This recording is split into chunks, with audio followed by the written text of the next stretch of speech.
Welcome, welcome. As with my lectures with my students, there is plenty of seats up the front. This feels like a regular student class where I've got an empty, I've got the really optimistic and the bright-eyed, bushy-tailed ones up the front, and all the ones that were thinking they should be still in bed up the back.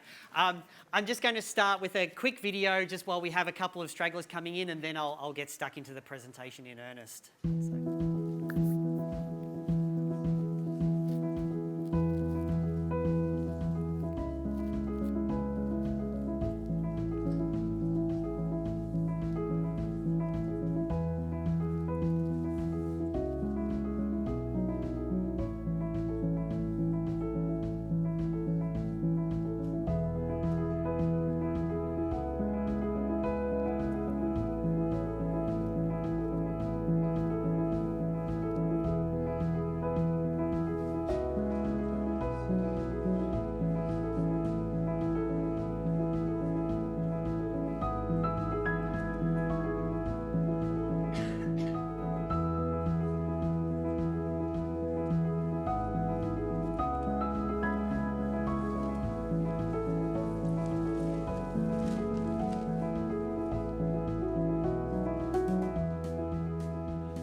Without further ado, I might kick off. So thank you everybody for coming in nice and early on an open day. It's great to see so many enthusiastic people kind of first thing on a Sunday morning. My name's Matt Butler. I'm the Associate Dean of Learning and Teaching in the Faculty of IT. I also look after the games development stream of things as well, and it's my great privilege to be able to talk to you, give the first presentation actually for our faculty for Open Day. So again, thank you so much for coming along. This presentation is just going to be a rapid fire 20 minutes to talk a bit about information technology more broadly and why we think it's a very important discipline in today's day and age to be involved with. It's going to talk a little bit about our faculty in the context of Monash University and being a research intensive university and what that means. And also talk a little bit about the degree programs that we offer. So because I've only got around 20 minutes or so, I won't be covering anything in great depth, but we have plenty of people out there who are able to answer questions about specific degree programs and things like that, including myself. So we'll be more than happy to help you after the presentation. But let me give you a bit of an introduction to the Faculty of IT and hopefully what you're thinking with regard to your future in information technology. So you might be thinking, oh, I came here to learn about undergraduate courses and get some course advice. What's he doing talking a bit about some of these things like software engineering research group and blockchain and cryptocurrency, and why is that kind of thing important? Let me just get this thing out of the way if I can. There we go. Because Monash is part of the Group of 8 and is a research intensive institution, we think that it's really important to underpin everything we do inside the faculty, and that includes our teaching, with research that is current and is important and is in solving significant societal challenges. So which is why we do like to talk about these things to prospective students, because we think that's one thing that our faculty in particular can offer. So just really quickly, we have now what's the leading software engineering research group in the country. We have arguably the leading blockchain cryptocurrency research group in Australia. So who's heard of bitcoins and cryptocurrencies, all those kind of things? Yep, see, the fact that most of you have heard of those things give a sense of how important that is now and moving forwards. We're one of the leading optimization research groups in the world. Optimization, which is making our day-to-day lives a lot better. For example, when I go to Google Maps and I want to know how to get to A to B, or I want to know lots of other things about lots of big data sets that's out there. And that flows into the largest academic data science research group. So who's heard of the term data science or big data, things like that? Yep, increasingly there's more and more hands pop up every year when we talk about this. So that's something that's embodied in our faculty. I mentioned there before that we like to think that what underpins a lot that we do in our faculty is about making an impact.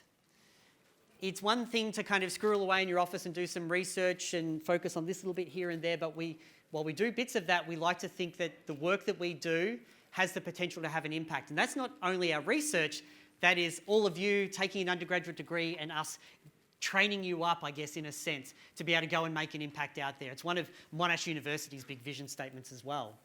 Here are 4 key examples of work that we do that we think makes a considerable impact. So forensic file search. So security is obviously a big issue. We've got that just in the news in the last week or two with the health records and things like that. It also relates to cryptocurrencies. It relates to Facebook. It relates to all of those kinds of things. We have a very strong relationship with Oxfam, where we're doing a lot of great work in, say, third world countries or countries that have particular needs overseas, in how technology can improve quality of life and solve significant societal challenges there.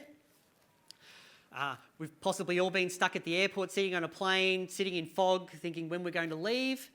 We have academics that are looking at how can we predict and model weather conditions, particularly fog, to make sure that, not that just we're not sitting on the tarmac there waiting, but that airlines, airports, all of those kind of things are able to schedule, reschedule, and ensure smooth passage and travel and safe passage and travel for people.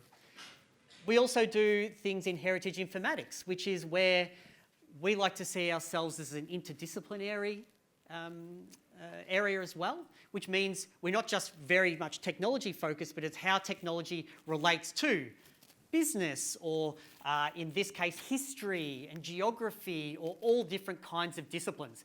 For those of you standing up, plenty of seats down the front. Don't be scared to kind of wander down while I'm talking. That's all fine, because we've got a bit of a crowd amassing down up the back there. So plenty of seats down here. Thank you. Yeah, so that's about how we can use technology to solve other problems. So how do we know about what happened in ancient Angkor Wat in kind of the 14th, 15th century? Those are actually really important questions to ask as well. So that's some of the things of how we can make an impact. A couple of projects that I've been involved with as well. So I'm part of a research lab called SensiLab, which is about kind of the intersection of creativity and technology. We did a great project for Melbourne Knowledge Week where we made our own little smart stress pendants. So everyone's got the idea of a stress ball, and when you're stressed, you give it a squeeze. What if the stress ball learned about you and your patterns of squeezing and where you were when you squeezed? We could actually start to get a sense of, well, what stresses people out? So we actually grabbed that data real time, and we did a real-time map, which we call the stress of the city. So we could actually see the participants that we had, where they were squeezing it and what time. And then we were able to kind of quiz them and say, well, okay, what was that? And we found that some of us using it would get stressed in traffic. So you'd be sitting there and you'd be like, squeeze, squeeze, squeeze, squeeze, squeeze, squeeze. And, ooh. Not sure if somebody's pressed the lighting button. Let me see if I can just get some lights back up. Hey, there we go. All right. Cool. Sorry for that. Yeah, so that's an example of where we take low-cost electronic technology that we have, we take smartphones, and we actually try to use it in a way that could help ultimately for health and well-being. Those kinds of things, right? Hi, everyone standing up the back. Plenty of seats down the front here. I might be a bit hypo, but you're welcome to take a seat down the front. We also do work with robotic 3D printing. 3D printing is close to my heart. I use 3D printing for how we can improve access to information for people who are blind and low vision. That's my research area. But 3D printing now can be used for a lot of different things. You've probably seen stories about it being used in engineering with metals. It gets used in food preparation now, 3D printing with food technology. So 3D printing is a technology that has the potential to have a very, very significant impact moving forward as well. We also have some work that is being done about the effect of human behaviour on the Great Barrier Reef. Obviously, climate change, environmental science is areas close to our heart as well. How can we use new technologies to understand what's going on? So this could be about data wrangling and data modelling and all of those kind of things. But how can we also use technology to communicate the effects? So we've done one with the Great Barrier Reef. We've done one with the council that's in Elwood about looking at climate change and what the impact of rising sea levels will have.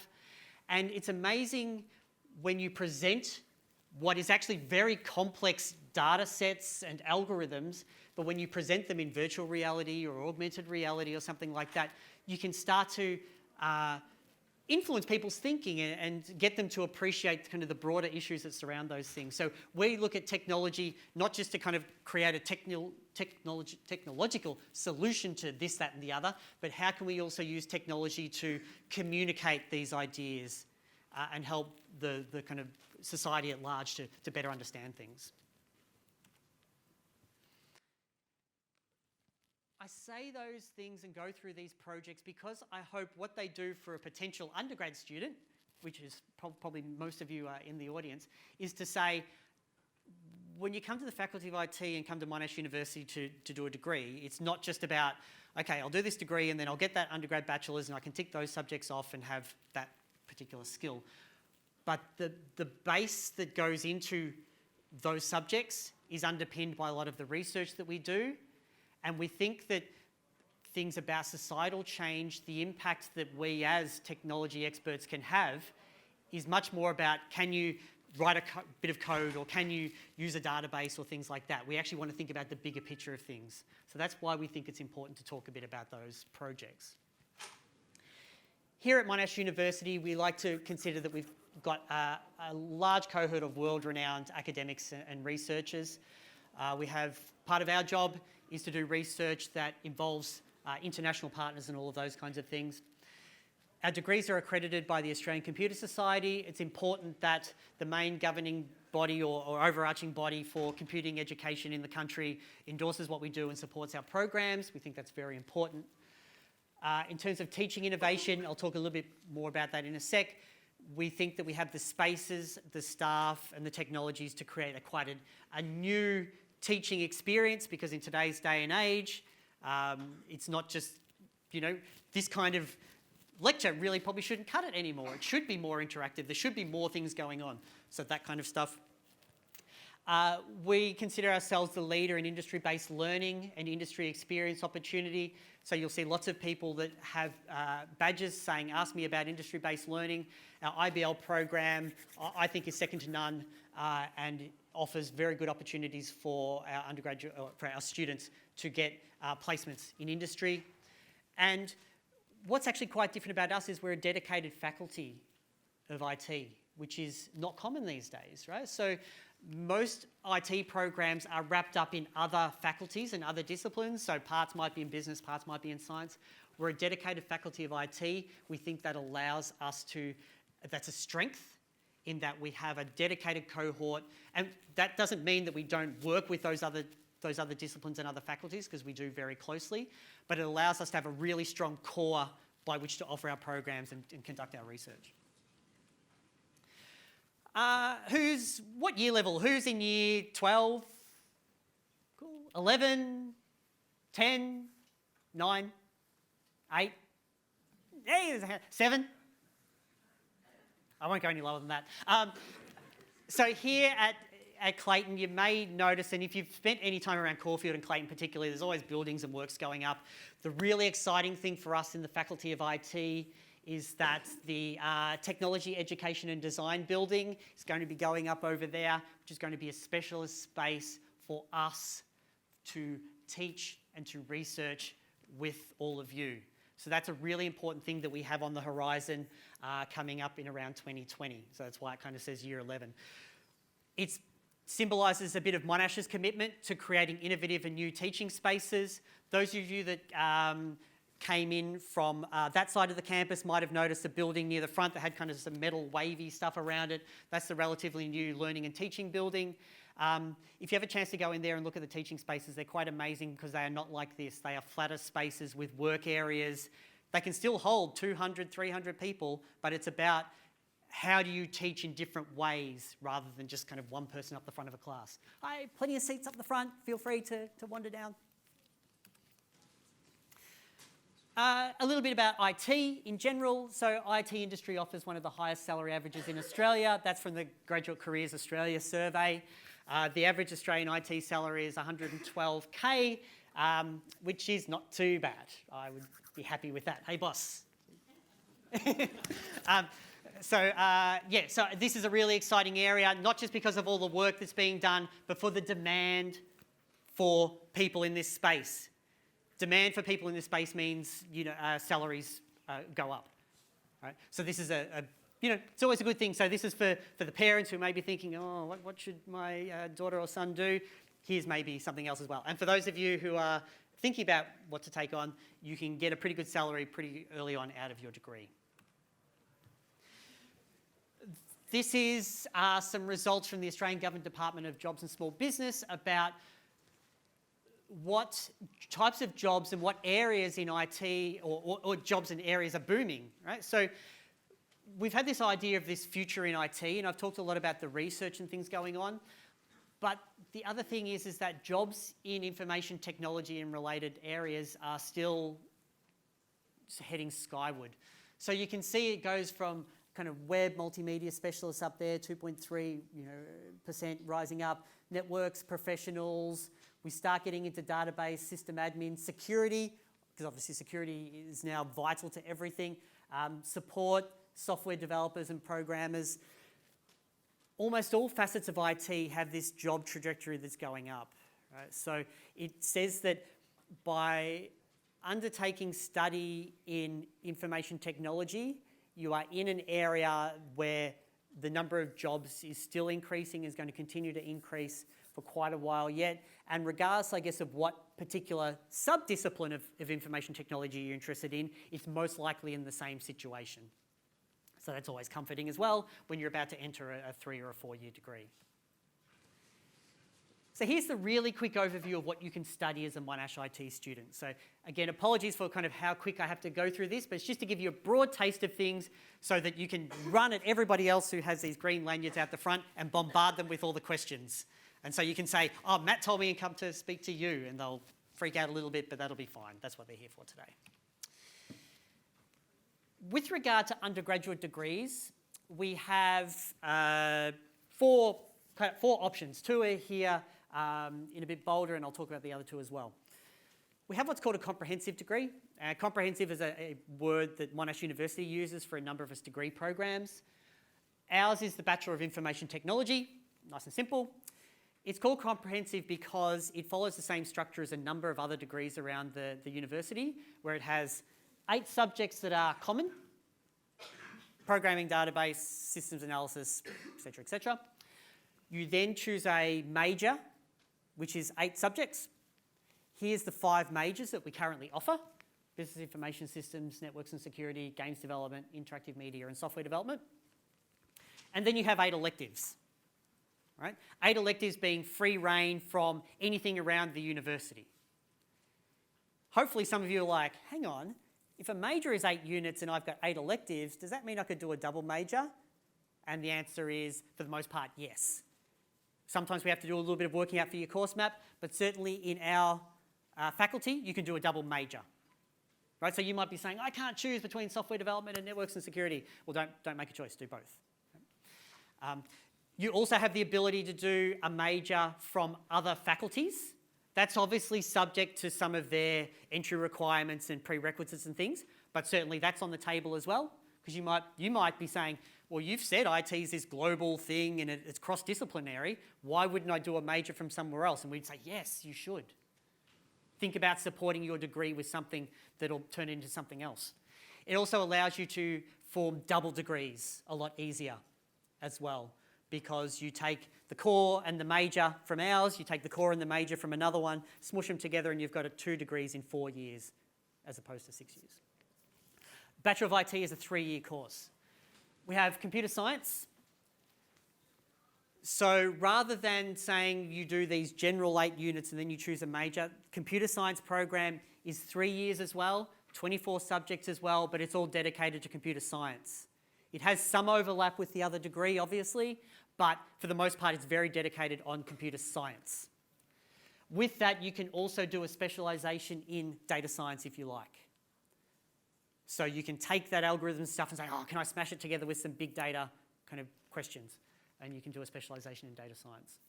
The other 2 down here, there is a variation of the Bachelor of Computer Science, which is Computer Science Advanced Honours.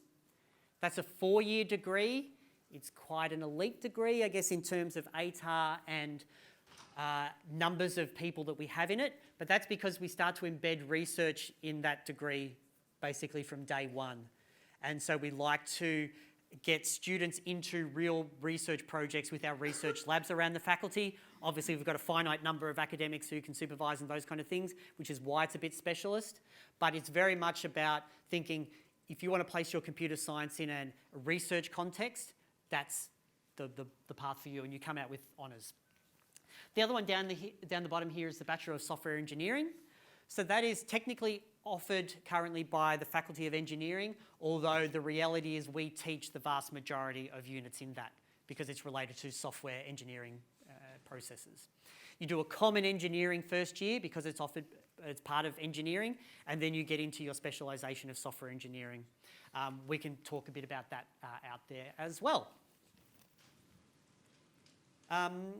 I'll just quickly zip through these because I talked a little bit about them, but this is the Bachelor of IT to give you a bit of an idea of the indicative ATAR, the Interscore, the types of career outcomes that you can have. They're quite broad, these career outcomes, because these 5 majors facilitate that. So that's a little bit different. As it says there, you could do a second major. We also have minors, which is a sequence of 4 subjects. So you might be like, yeah, I want to do networks and security, but I don't want to do a whole another 8 subjects in software development. Oh, okay. Well, there's a minor in mobile development, so maybe I'll just plug that on. That's great. So you can do that as well. That's the snapshot of the Bachelor of IT. Here's the different areas that you have majors and minors. So you'll see this crossover with some of the majors, but then you can specialise in web dev, or as I said, mobile, IT for business, digital humanities, data science. So if you're thinking, oh, data science is really intriguing, but I'm not sure computer science is for me, there are a sequence of units that you can do as part of the Bachelor of IT with regard to data science. Talked a bit about computer science just before, but here you can see you're starting to get into areas that are around analytics, information visualization, analyst. You can see the nature of the types of careers start to change a little bit. If you want to talk a bit more about the difference between Bachelor of IT, computer science, software engineering, for example, please grab one of us out there and we can talk a little bit about that as well. You can see, again, the indicative ATAR score up the top there as well. Here's the advanced one that I spoke about. As you can see, the ATAR kind of skyrockets, but what you get for that is a much more research-oriented program, and you do a 6-month placement in either industry-based learning or a research project team working on a large-scale research project. So that's where this differs a bit. It is more advanced. We will push you harder. There are requirements to keep your score high, but we think that kind of leads to really exciting outcomes. Software engineering, I just mentioned before, the ATAR 91 in the ballpark of Monash engineering. It's important to point out it's duly accredited by the ACS and Engineers Australia. And you can start to see that the jobs, again, are a bit different. We're talking about software architect. So you're just not the one at the computer kind of bashing away at code. You've got the bigger picture about the software architecture in an organisation. You're thinking about how this system is going to be deployed worldwide and across multiple servers, and how you're going to have cloud offerings and mobile. You're thinking about all of those kind of things smushed together. There is a new Monash Extension games development offering. So Monash Extension is an ability to dip your toe into university study. It's in games development, so you will get introduced to C++ programming and 3D modelling as part of that. So you can find the details in the brochures out the front. But it allows you to get a head start in your university study. As I said, we think by coming to Monash, it's more than just getting the degree. In many respects, the students that kind of just float in, take their class, maybe submit good assignments and go home or whatever, that's good. But we think there's much more to a university experience than just that. It's about taking the opportunities that are presented, and we think in our faculty and at Monash that we offer lots when it comes to that. Industry-based learning I've talked a bit about. We have, if you don't get into an IBL placement, then we certainly at least have industry experience studio projects as a capstone of all of our degrees as well. We have the Monash Industry Team Initiative, peer mentor programs, entrepreneurship accelerator programs. We really encourage you to not just as I said, turn up, do your assignments and go home, to get engaged with thinking, oh, okay, well, I've got an opportunity to be entrepreneurial. Why would I not then get part of a team and pitch projects and get involved in Dragon's Dens and, in throwing projects out there and looking for a bit of seed funding, all those kind of things. We try to offer those kind of experiences to you because that's where our discipline is at. Monash being a large international institution, there are lots of study abroad and overseas exchange opportunities as well, either with our other campuses, Malaysia and things like that, or our many partners, university partners such as Warwick in the UK and many, many others across the US and Europe and things like that. And again, Monash being Monash, lots of clubs and societies you can get involved in. Talked about the IBL program a bit already. You need to have a good average. You'll then go through a formal interview process, but at the end of it is a 6-month full-time placement with companies of this nature. Our IBL program, I think, is a bit of the envy of many other institutions around the place because we have good partnerships with Deloitte, with the banks, with all of the big players that have big graduate programs and offer good opportunities for our students. That comes with a scholarship as well, right? So it's not an unpaid internship, it's a paid scholarship. It's part of your credit towards your degree. Lots of clubs and society. You're going to find people from Wired and Diverse IT and Monsec floating around out there as well. So if you see someone with something that doesn't quite look like the faculty branding but slightly different branding, go and say, hey, what is this club? Is it something I would get into? There are a number of different scholarships as well that are offered, particularly for IT and excellence, women in IT, and those kinds of things as well. So it's important to keep an eye on those. May as well get a bit of a head start and kick your study off in all the best ways. Double degrees. Rather than try and memorise this slide, I think the takeaway for you is if you are thinking about an IT degree with something else, please ask us. It is likely that we have a double degree offering of at least one of our degrees with another faculty. So if you're thinking about this, please come and speak to us because as you can see, we have an offering with many different other areas, arts, business, commerce, fine art even, and all those kind of things as well. There are plenty of alternate pathways. So Monash College, for example, if you don't have your ATAR, it's a 1-year program. You get guaranteed entry into the second year of your degree, provided you perform well. Again, if you want to talk about alternate pathways, either through Monash College, through TAFE, through extension programs, please have a chat to us outside. We have a math bridging program for those that just miss out on maths for Bachelor of Computer Science.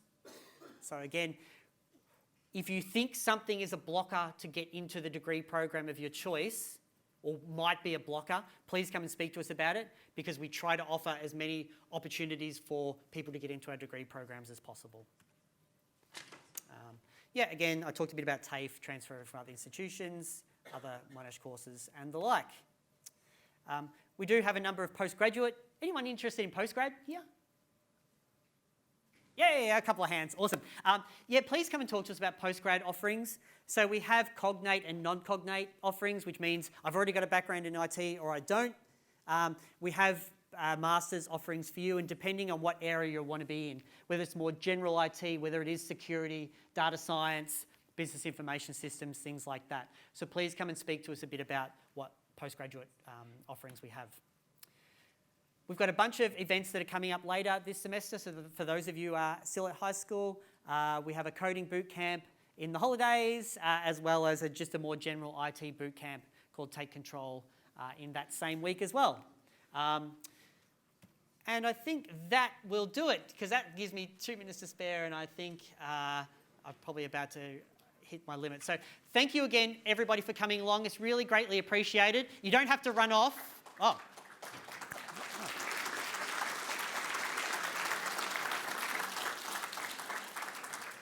Thank you very much. That makes it worthwhile getting up on a Sunday morning and coming into work. You don't have to run off. Our Dean, Professor John Whittle, is about to give a presentation as well to give another perspective, I think, on the faculty and why we think it's a pretty good place to be. So if you've got some time, I really strongly encourage you to hang about. Otherwise, we'll be able to answer some questions about the degree offerings. And thank you again for coming out today.